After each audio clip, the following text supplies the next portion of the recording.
Hello everyone, welcome to my channel. So we have given an expression 12 divided 1 by 12 times 12. So let's start with today's video solution. Many people solve it or read it like this: 12 divided 1 by 12 as 12 by 12 times 12, and they cancel out this, and 1 times 12 and 12 is the right answer. But no.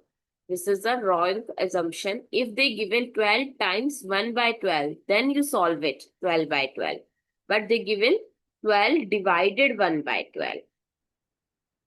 So what you have to do here, you have to follow a property, that is KCF rule, where K stands for keep, C stands for change, and F stands for flip. So let's apply. So keep the left hand, change the sign, division to multiplication, and flip it right hand side. And then 12. Now 12 times 12 times 12.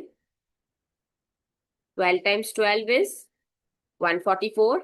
Times 12 is 1728, which is a cube of 12. So this is the correct answer, not 12.